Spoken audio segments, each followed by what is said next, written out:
একদিন থাকো, কতদিন তো হয়ে গেল, রোজ দিন কে কাজ করে? উঠবা কখন? এখন 10টা বাজে, রান্না হবে কখন? ও প্রেশার কুকারে দুটো ভাত চাপি দেবো, 5 মিনিট লাগবে। তাড়াতাড়ি ওঠো, তাড়াতাড়ি, অনেক দেরি হয়ে গেছে।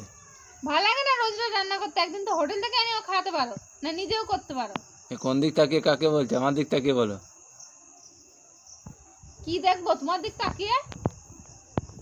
যাও ভাত রান্না করো গা, বসে বসে খাই।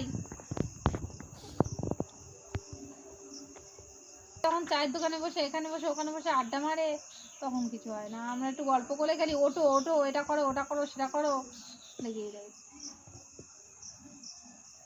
কিন্তু বলে দিলাম আমি রান্না করে দেবো না, কাজে যাওয়া যাওয়া, শুধু শুধু শুধু যাওয়া, আমি করে দেবো না। কবে থেকে বলছি ভিডিও করতে হবে, ভিডিও করতে হবে, কোনো গাই করছে না, আবার হাসছে দাঁত বার করে।